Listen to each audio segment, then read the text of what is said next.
세상에는 노래방 기계라는 게 있지 않습니까? 많은 우리 젊은이들이 노래방으로 가기도 하고 하는데 우리 교회 안에도 그 세상의 문화가 들어왔어요. 그래서 찬송가 가라오케라는 게 있더라고요. 근데 이 새로 편집된 찬송가를 제가 약 한 600여 곡을 이렇게 보면 제 능력으로 부를 수 있는 곡이 못 되는 곡이 참 많아요. 악보도 음정도 잘 모르니까 집에서 좀 중간거리면서 불러보고 싶은데 굉장히 까다로운 그런 찬양곡들이 참 많더라고요. 약 한 150여 곡이 다시 보충이 되면서 어려운 곡들이 참 많더라고요. 근데 이 노래방의 기계는 노래를 잘 부르는 사람들의 흉내만 잘 내면 점수를 매겨줍니다. 그래서 기계가 설정해 놓은 그 음정, 그 박자만 잘 따라가면 90점도 나오고 100점도 나오고 그래요. 그런데 이 노래를 잘하는 사람들을 따라 부르고 흉내내는 건 참 좀 쉬운 편이잖아요. 근데 이 음치들이 노래를 부르면 엄청나게 변화무쌍하기 때문에 따라 부를 수가 없어요. 음치들 노래는 굉장히 다채롭습니다. 같은 노래지만 부를 때마다 틀리거든요. 제가 절대음감까지는 음치인데 부를 때마다 틀려요. 집에서 부르면 늘어졌다 땡겨졌다가 그런데 저는 참 은혜가 되거든요. 듣는 사람 안 된다고 하는데. 근데 저는 이런 생각을 합니다. 음치들의 노래를 들으면요. 기계적인 틀에서 좀 벗어날 것 같아요. 4분의 4박자, 음정 박자 딱 맞춰서 부르는 사람들의 노래를 들으면 다 똑같지 않습니까?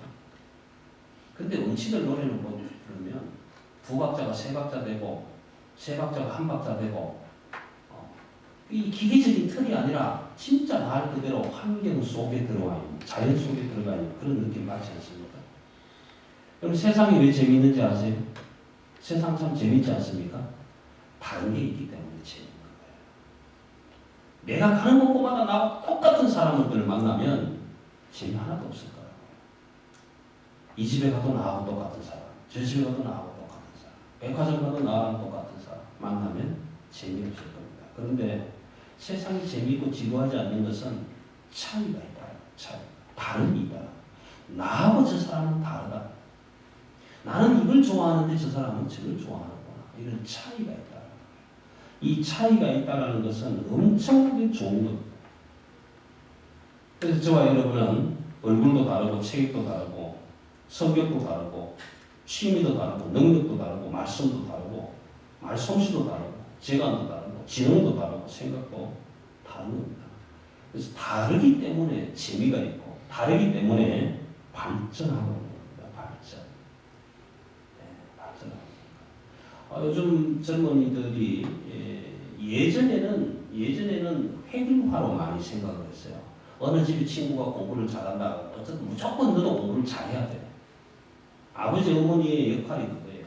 야 이거 옆집에 개똥이가 얼마나 공부를 잘해. 너 그렇게 좀 해봐. 엄마 걔는 개똥이고 나는 소똥이야. 그러니까 달라야 돼. 이렇게 말할 수가 없었어요. 똑같이 엄마가 아빠가 시키면 똑같이 그렇게 돼야 되구나. 이 비교의식을 참 많이 하면서 자랐다. 근데 요즘은 아이들이 차이라는 걸 굉장히 중요시해요. 이력서를 내도 나는 저 친구하고 뭔가는 다르다는 것을 굉장히 나타냅니다. 그래서 이 차이가 만들어낸 것이 문명이라는 거죠. 삼성, 갤럭시, LG 뭐 이런 많지 않습니까? 애플에도 나오고 그런 차이. 요즘도 아주 구닥다리 옛날 핸드폰 쓰신 분 계시겠지만 그거 써보면 요즘 나온 거하고 많이 다르잖아요. 그런 차이가 디프런트하다. 차이가 있기 때문에 발전하는 겁니다. 스티브 잡스라는 친구는 이미 하늘로 갔지만 그 친구가 계획하고 만들어 놓았던 많은 것들이 다른 것과 차이를 두고 있기 때문에 출시될 때마다 사람들에게 인기몰이를 하고 그런 거잖아요. 차별화된 거 굉장히 중요합니다. 그래서 남이 자기와 다른 것을 인정하고 그것을 즐길 줄 알아야 돼요. 그래야 세상이 재밌을 수 있습니다. 삶이 재밌을 수 있어요. 왜 저 사람은 나와 똑같지 않을까? 똑같아 보세요. 똑같으면 정말 재미없어요. 때로는 달라야 재미가 있는 거예요. 물론 싸움도 있을 수 있겠죠. 그 차이라는 것을 인정하면서 살아야 됩니다. 하나님께서 환상을 보여주셨어요. 베드로와 고넬료라는 사람에게 환상을 보여주셔서 양쪽에다가 다 교훈을 했어요. 고넬료에게는 하나님의 사람 베드로를 청해라. 베드로에게는 가거라. 그 사람은 더러운 사람입니다. 가라. 이렇게 가르쳐 줬어요. 그렇지만 고넬료와 베드로는 하나님의 교훈을 받기 전에는 차이가 너무 많은 거예요. 아니 베드로의 입장에서는 고넬료라는 사람을 만날 수 있는 사람이 아니에요. 내가 어떻게 저 사람하고 같이 놀 수 있어? 나같이 이런 고고한 사람, 예수님의 제자가 감히 개처럼 취급받는 저 사람하고 내가 어울릴 수가 없지. 이건 만날 수 있는 사람이 아니에요. 만날 수 있는 사람이 아닌데 만났단 말이에요. 이게 너무너무 중요한 거예요. 만날 수 없는 사람들이 만났다는 거 굉장히 중요해요. 여러분 저와 여러분은 만날 수 없는 사람이에요. 왜? 죄로 인해서 다 죽었어야 할 사람이에요. 죄로 만나면서 다 죽을 수밖에 없는 사람들이었는데 만날 수 없는 사람들이었는데 만나게 된 거예요. 왜 만나게 됐느냐? 예수 그리스도 때문에 만나게 된 거예요. 다 다르잖아요. 다 차이 나잖아요. 그럼에도 불구하고 저와 여러분이 만난 것은 예수 그리스도 그분이 계셨기 때문에 우리는 만날 수 있었다. 베드로와 고넬료 역시도 예수 그리스도 때문에 만날 수 있었다라는 것입니다. 그런 좋은 만남. 그래서 베드로가 고넬료의 집에 가서 하나님이 자기에게 주신 그 말씀을 다 전했을 때 처음 베드로가 오순절 강림 사건에 받았던 그 성령 강림의 현장이 또다시 생각이 날 만큼 그들에게도 성령 주심을 내가 보았다. 그 경험을 가지고 예루살렘에 올라가요. 예루살렘을 오늘 표현을 한다면 교회입니다. 교회. 각자 집안에서 기도하고 하나님이 주신 은혜를 가지고 하나님께서 내게 이렇게 역사해 주셔서 그런 그 신앙의 간증과 고백을 가지고 교회를 왔다. 교회를 왔는데 아니 목사가 쳐다보고 하는 말이 너는 왜 지난주에 새벽기도 빠졌어? 왜 예배 안 나왔어? 어디 갔었어? 이방인들과 놀았어? 식당 가서 밥 먹었어? 이렇게 따지고 묻는 거예요. 유대 예루살렘에 있는 할례 받은 자들이, 다시 말하면 하나님을 먼저 믿은 자들이, 적어도 자기들이 사도라고 말하는 그들이 베드로를 향해서 그렇게 묻는 거예요. 여러분 오늘 이 본문 말씀 서두에서 우리는 생각할 게 한 가지 있습니다. 하나는 뭐냐 하면 그리스도인들이 해야 될 일이 있고 하지 말아야 될 일이 있어요. 우린 다 달라요. 하나님께서 우리 각자에게 주신 은혜와 은사도 달라요. 그런데 교회에 올라왔더니 먼저 믿은 할례자들이 베드로를 향해서 그렇게, 다시 말하면 먼저 예수 그리스도를 믿는 자들이 교회에 올라온 사람들에게 손가락질을 하면서 비난했다. 그렇게 기록해요. 여러분 이건 그리스도인들이 할 일이 아니에요. 그리스도인들은 다른 사람을 비난할 일이 아닙니다. 세상에 가서도 세상 사람들을 보고도 비난하지 마세요. 그리스도인들은 비난할 수 있는 자격이 없습니다. 왜냐하면 저와 여러분도 예수님 앞에 가면 비난받고 천대받고 멸시받고 죄의 구름 속으로 떨어져 있었던 그런 자들이기 때문에 그런 자들을 살려주셨기 때문에 우리는 그 감사함으로 찬양하고 감사함으로 예배할 따름이지 다른 사람들을 비난할 이유가 없는 거예요. 다른 사람을 보고 너 왜 예수 그따위로 믿어? 그렇게 비난하지 마세요. 오늘 1절 말씀이 그렇지 않습니까? 유대인에 있는 사도들과 형제들이 이방인들도 하나님의 말씀을 받았다 하면 듣고 들었으면 기뻐해야죠. 근데 그 장본인인 베드로가 올라왔을 때 비난을 하고 있는 거예요. 함께 예수 믿는 사람들인데 비난하고 있는 거예요. 네가 이방인들하고 밥 먹었다며? 어떻게 예수 믿으면서 그딴 짓을 할 수 있어? 이렇게 비난하고. 네가 예수 믿는 사람이야? 네가 예수를 믿었으면 그딴 짓 해서 돼? 이렇게 비난하고 있다라는 거예요. 쉽게 말하면. 근데 우리 그리스도인들은 그런 비난하시지 마세요. 적어도 사랑의 교회에 함께 믿음의 식구가 된 여러분들은 나가서 다른 사람들을 향해서 비난하지 마시길 바랍니다. 그 비난을 받을 때 베드로는 신앙인으로서 하는 일이 있잖아요. 뭘 하냐 하면 싸우지 않습니다. 베드로가 자기를 비난하고 손가락질하는 사람들을 향해서 야 이 자식들아 너 딴 것들이 유대에 앉아있다고 다 사도냐?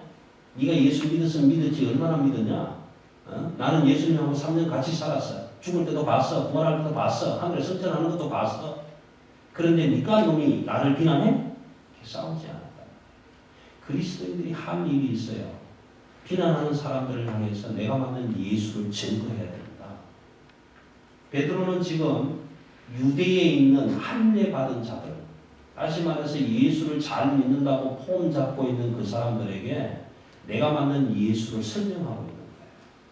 설명을 어떻게 하느냐 하면 고넬료가 받은 하나님의 환상, 하나님의 경험과 자기가 받은 하나님의 경험을 함께 지금 보고 행식을 하고 있는 거예요. 그 할례자를 향해서 그런 소리 하지 마세요. 나도 당신처럼 유대인이에요. 나도 그 사람 개취동하면서 안 가고 싶었어요. 그런데 하나님이 깨끗하다고 가라고 하셨어요. 그래서 갔어요. 가보았더니 우리가 개처럼 취급하고 개같이 여겼던 그 사람이 개가 아니라 온 식구들을 다 불러 모아놓고 말씀들을 준비를 하고 있습니다. 그래서 그 사람에게 물어봤더니 왜 이런 짓을 하고 있느냐고 물었더니 천사가 우리에게 나타나서 베드로라는 사람이 어디에 있으니까 그 사람을 청해라.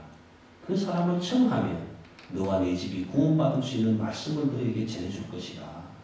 그렇게 말씀해 주셨다는 거예요. 여러분, 하나님의 사람들은 나와 함께 하셨던 하나님, 나를 살려주셨던 하나님, 내가 만난 하나님을 가르쳐줄 필요가 있어요. 다른 사람들에게 전해야 할 필요가 있다. 왜냐하면 그 사람들은 모르거든요.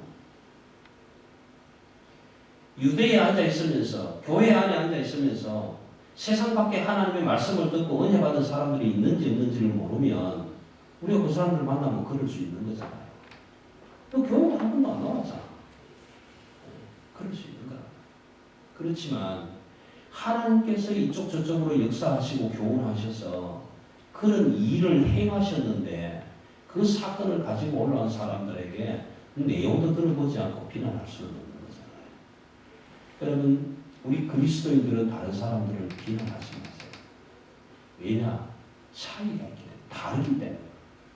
내가 만난 하나님, 그 하나님을 내가 만난 방법하고 다른 사람이 만난 하나님을 만난 길하고 다를 수 있는 거예요. 다를 수 있다. 그런데 내가 만난 방법만이 옳은 방법이 아니다 말이에요. 다만 그 다양한 만남의 길 속에서 최종적으로 점검해야 할 하나는 그 마지막이 예수 그리스도에게 초점이 맞춰져 있느냐라는 것입니다. 여러분, 여기서 한국 이야기를 할 필요는 없지만 한국에 수없이 많은 이단, 아마 세계에서 제일 많은 이단이 있는 데가 한국일 거예요. 세계에서 가장 큰 교단이 있지요. 세계에서 가장 큰 교회 있지요. 세계에서 가장 많이 모이는 교회 있지요. 아마 세계에서 10가지 중에 10가지는 다 대한민국에 있어요. 그런 만큼 엄청난 큰 비리도 대한민국에서만 다 터져요. 그렇지만 그럼에도 불구하고 그들이 만난 하나님을 만나는 길과 내가 만난 하나님을 만난 길은 다를 수 있다. 그럴 때 비난할 수는 없는 거예요. 왜? 판단은 하나님이 하실 거니까. 똑같은 복음을 듣고 똑같은 말씀을 들었는데 왜 어떤 사람은 이단이 되고 왜 어떤 사람은 전통을 가지고 가느냐. 끝이 다르기 때문에. 끝이다. 이단이라는 그렇잖아요. 다른 자 끝난 자 끝이다. 처음 똑같은 복음을 받았는데 다양하게 받았는데 그 끝도 마지막으로 예수 그리스도에게 초점이 맞춰져야 할 텐데 그 끝이 안 맞는 거예요. 여러분 성경에 하나님이 없다라는 말이 있을까요? 없을까요? 이 하나님의 말씀책에 성경은 하나님이 없다라고 말하는 말이 있단 말이에요. 그런데 그 복음을 사람들이 그것만 딱 보는 거예요. 그것만 딱 보고 성경에도 하나님이 없다 하더라 이런 식으로 말을 하게 되기 때문에 이단이 생기는 거예요. 시편 14편 1절에 보면요. 어리석은 사람들은 그 마음에 하나님이 없다 하노라 이렇게 기록해요. 그런데 그 앞에 어리석은 사람들은 다 빼버리고 하나님이 없다 이것만 가지고 나오는 거예요. 그래서 이단이 생겨요. 여러분 저와 여러분이 하나님을 만나는 길이 다양할 수 있어요. 다양한 방법으로 하나님의 음성을 들을 수 있어요. 그렇지만 그 마지막 궁극적인 목적은 하나님께 초점이 맞춰져야 돼요. 딴 길로 가면 안 돼요. 그러면 이단돼요. 오늘 베드로와 고넬료의 사건을 통해서 그리스도인이 해야 될 일은 비난하지 말아야 됩니다. 그리고 하지 말아야 할 일은 하지 말아야 할 일. 다른 사람을 비난하지 말아야 됩니다. 그리고 해야 될 일은 내가 만난 예수는 어떤 예수인지, 내가 만난 하나님은 어떤 하나님인지, 그 하나님이 어디 계시는지 하나님의 말씀에 근거해서 빈틈없이 틀림없이 정확하게 내가 만난 하나님은 이런 하나님이라고 설명하고 제시할 수 있어야 돼요.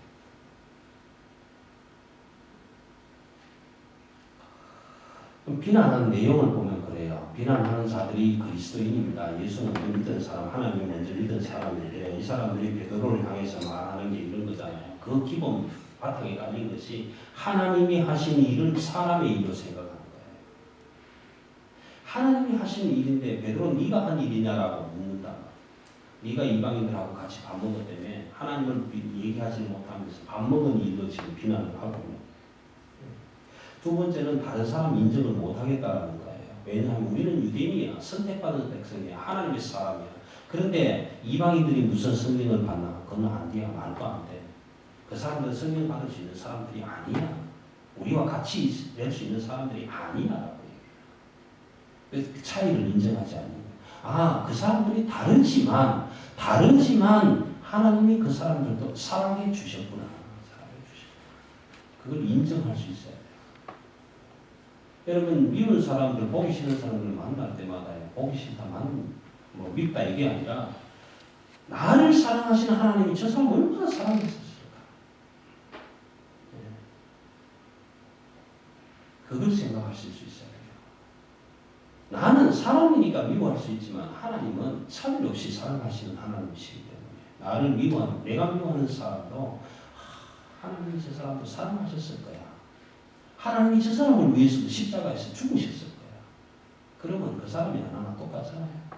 이런 차이를 인정할 수 있어야 돼요. 유대인들이 이방인들이 성령을 받았다라는 얘기를 들었을 때 말도 안 되는 소리 하지 마. 그건 네가 한 일이야. 사람이 하는 일로 비난을 하고 있는 거예요. 베드로를 향해서. 감히 성령을 거두먹거릴 수는 없으니까 네가 걔들하고 밥 먹었다며. 그렇게 얘기해요.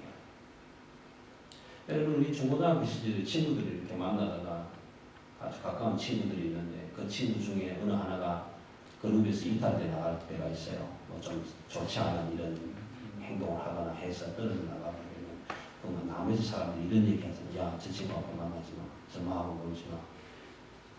이렇게 해서 그게 이제 왕따잖아요. 근데 그때만 하더라도 우리는 아, 쟤는 우리하고 다르구나. 그 생각을 못했다. 차이를 인정해야 돼요. 차이를 인정해야 돼요. 성경은 우리 모든 사람이 똑같지 않습니다. 그 차이를 인정해야 돼요. 그 차이를 베드로는 그렇게 설명을 합니다. 우리 가운데는 아마 이름을 말씀해 드리면 아시는 분들이 있겠죠. 한동안 개그맨으로 활동했던 화풀떼기 김정식이라는 사람이 있었습니다. 키가 조그만하고 뭐 형님 하고 나오는 이런 장면이 좀 기억이 나는데 바쁜백이라는 별명을 가진 김정식 씨가 미국에서 공부를 하고 지금 경기도 파주에서 예원교회 목사님으로 지금 사역을 하고 있어요. 그 예원교회는 예수님의 사랑이 온 땅에라는 말의 줄임말인데 그 교회는 장애자 교회예요.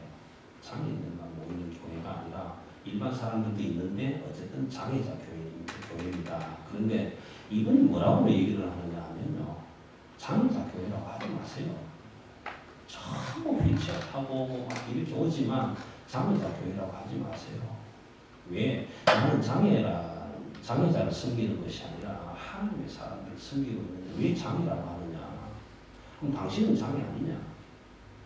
당신 안에 하나님의 말씀이 있느냐? 하나님의 말씀이 없으면 모두가 장애인이다.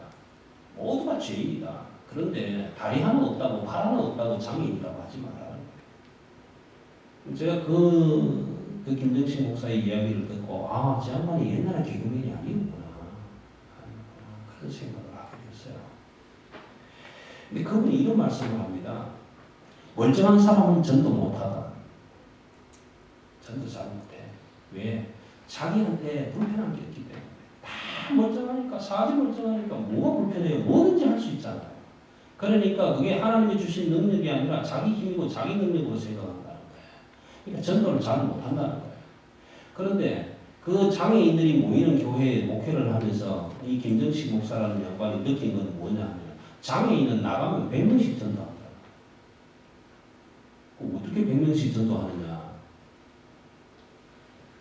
그 교회에 군 제대하기 전에 장갑차가 지나가면서 다리가 잘라져서 이 허벅지까지 의족을 하는 친구가 왔는데 그 친구가 그 교회의 교인이 될 수 있었던 것은 다 두 다리를 절단하고 수없이 죽을 생각을 많이 하고 시도를 많이 하고 그렇게 했는데 부모의 권유로 옆에 주변 사람들의 권유로 이렇게 해서 그 목사를 한번 만나봐라. 그렇게 해서 경기도 파주로 오게 됐어요. 이 친구가. 휠체어를 타고 예배 시간에 교회를 탁 들어오는데 이 김정식 목사가 그 친구를 처음 만나면서 그렇게 얘기해. 야 이마 멀쩡한 놈이 무슨 장애야 장애는. 그 얘기를 딱 듣는 순간에 그 친구가 그 목사님 손을 붙잡고 펑펑 울더라는 거예요. 그 이제 내용이 이렇습니다. 병원에서 집에서 어디서 만나는 사람은 너는 바보야 장애인이야 등신이 아무것도 못해 참 이렇게 해서 어떻게 사니 그런 위안 되지도 않는 그런 소리만 들었는데 그래서 자기는 진짜 죽고 싶었는데 휠체어를 타고 들어오는데 그 김정식 목사가 야마 멀쩡한 놈이 무슨 휠체어야 뭐가 장애야 멀쩡하잖아. 그 소리를 들으니까 내가 장애인이 아니구나. 그렇게 해서 그 목사님을 붙들고 그러는데요. 그 친구를 데리고 집회를 간답니다. 그래서 그 친구가 원한다는 거예요. 목사님 집회 갈 때 제발 저를 좀 데리고 가주세요. 그래서 그 아주 사진 찍는 재주가 있는 친구라고 했는데 그래서 집회를 한번 갔대요. 청년 집회를 한번 갔는데 야 너 왜 나가고 온다고 했냐. 아유 목사님 저 한 10분만 다위에 세워주세요. 청년들 집회를 하고 나서 결단을 하는 시간에 그 친구가 나와서 여러분 잘 사세요. 멀쩡할 때. 왜 여러분들이 못 살아야 되냐. 잘 살아야 된다. 사지 멀쩡한데 잘 살아야지. 나 봐라. 나 이런 사람이다. 그러면서 의족 하나를 빼갖고 들고 허벅지 다리 들고는 나 이런 사람인데도 지금 살고 있잖아. 잘 살고. 그거 내려오고 나은 것 빼가지고 양다리 다 빼들고 나 이런 사람이야. 나 이런 데도 살고 있잖아. 근데 왜 멀쩡한 당신들이 못 살아? 잘 살아야지. 아무 차이 없어. 두 다리가 없지만 자기는 장애가 아니라. 그런 장애를 차별하지 말아달라고 부탁을 해요. 그 목사님이. 장애인이거든요. 장애인. 우리는 우리 가슴 속에 하나님의 말씀이 없으면 다 장애입니다. 근데 그 청년이요. 청년이 두 다리 의족으로 빼들고 그렇게 할 때 그 집회에 참석했던 청년들이 전부 지금까지 내가 그렇게밖에 못 살았구나.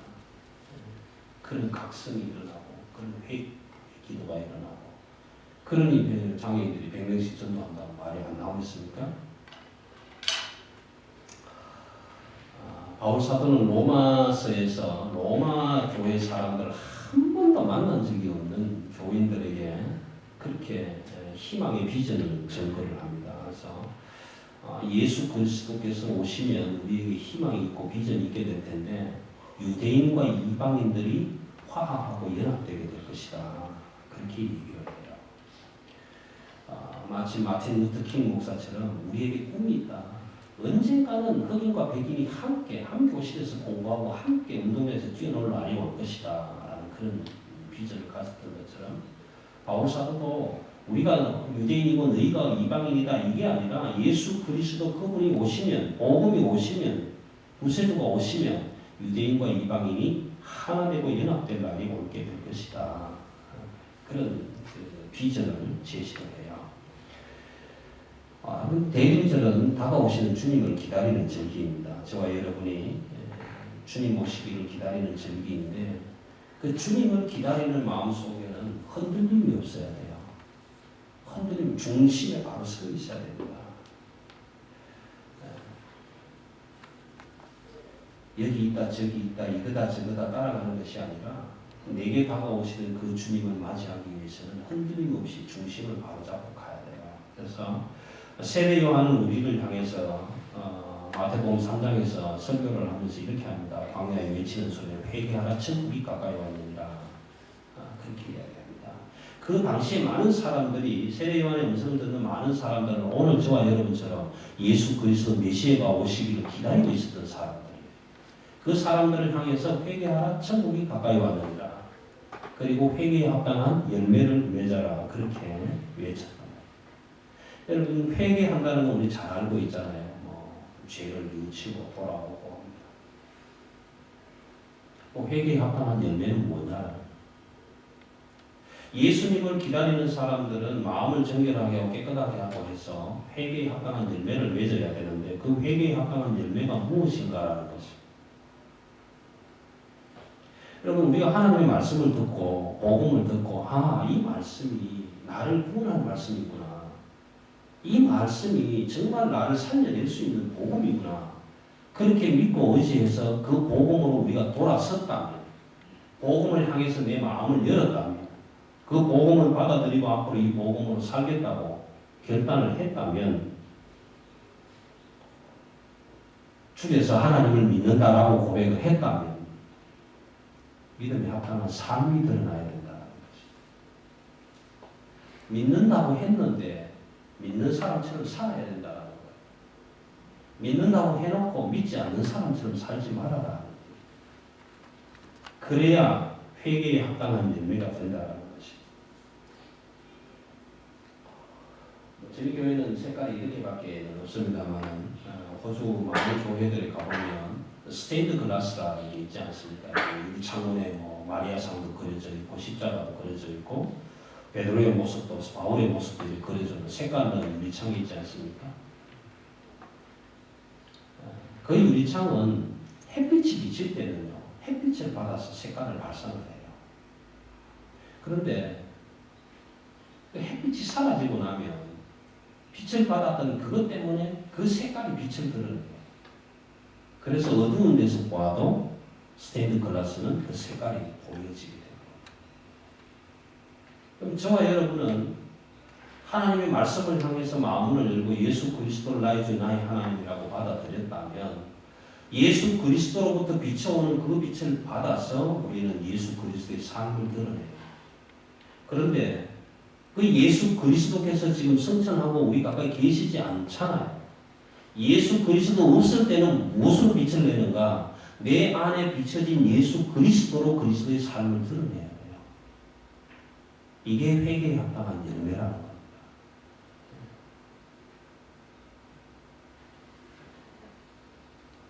우리 기독교의 바탕은 사람들은 구원이라고 얘기를 하죠.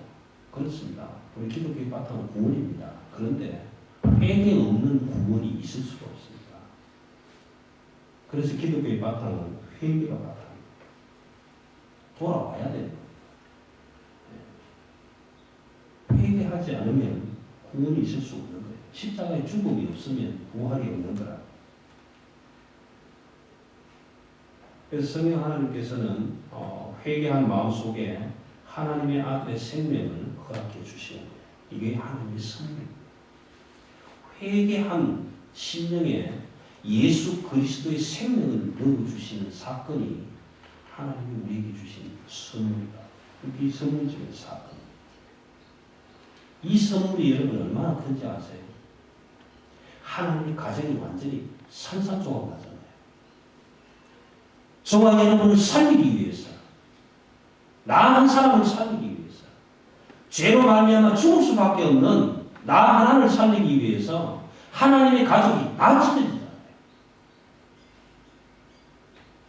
아버지 하나님은 아들을 세상에 보내시기로 작정을 하잖아요.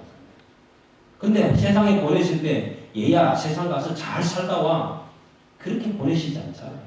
너 가서 죽어야 돼. 죽으라고 세상에 보내시는 거예요. 아버지가. 근데 세상에 온 그 아들이 아빠 세상에 와보니까 나 안 죽고 싶네? 너무 재미있네? 너무 좋으네? 나 잘 살다 갈게. 그렇게 한 것이 아니잖아요. 그 세상에 와서 우리를 대신 살리려고 당신이 죽으시잖아요.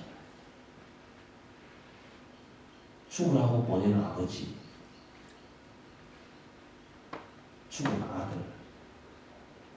여러분, 저와 여러분을 살려내시려고 하나님은요, 당신의 가족을 다 찢었다.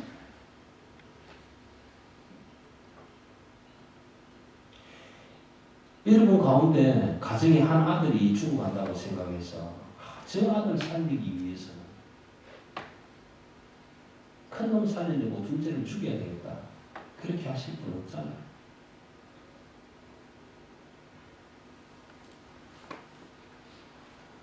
우리는 또 하나 낳지 뭐.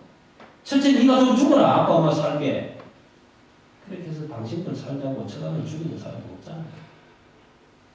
근데 하나님은 오늘 저와 여러분을 살리기 위해서 아들을 죽이잖아요. 가정을 다 파괴시키잖아요. 그렇게 해서 온 아들이 예수 그리스도잖아요. 그 예수 그리스도를 여러분 가슴마다 다 주셨잖아요. 이게 엄청난 큰 선물이에요. 이게 하나님의 선물. 하나님이 우리에게 주신 이 선물의 사건이 대문제입니다. 우리를 하나님께 우리를 위해서 예수 그리스도를 우리에게 보내시는 시작이 대문제입니다. 하늘 보좌 버리시고 그 먼 길을 지금 우리 죄를 위해서 달려오시고 있는 그 하나님의 아들 예수 그리스도를 우리는 지금 기다리고 준비하고 맞을 준비를 하고 이게 대문제입니다. 하나님께서 우리를 사랑하셔서 그렇게 하셨는데 오늘 베드로의 고백이 뭡니까? 내가 누구기에 내가 하나님을 받고 싶습니다. 내가 누구라서 하나님이 하시는 일을 내가 가능하게 하겠습니다. 여러분 이 말씀 속에는요 베드로의 사건이 들어있다고. 내가 예루살렘에 올라가면 장로들과 서기관들에게 고난을 받고 십자가에 달려 죽게 될 것이다. 주여! 그럴 수 없습니다. 아니 어떻게 그런 일이 일어날 수 있습니까? 절대로 안 돼. 내가 가로막겠습니다. 내가 못하게 하겠습니다. 그렇게 가로막았을 때에 주님 베드로를 향해서 그랬잖아요. 내 뒤로 물러나. 네가 하나님의 일을 생각지 않고 사람의 일만 생각하고. 베드로는 오늘 이 말을 할 때 그 사건이 생각나지 않겠습니까? 내가 누구에게 하나님이 하시는 일을 맡기느냐? 너희가 이방인이라고 생각하고 못났다고 생각하고 지지리도 못 배웠다고 생각하고 지지리도 못 산다고 생각하고 나하고는 게임이 안 된다고 생각하고 나하고는 비교할 수도 없다고 생각하고 나는 두 다리가 있는데 너는 다리가 하나밖에 없잖아 라고 생각하고 그렇게 차별했던 그 사람들이 그 사람에게도 하나님이 회개의 선물을 주셨구나. 베드로의 설명을 듣고 비난했던 그리스도인들이 그렇게 마지막을 장식하잖아요.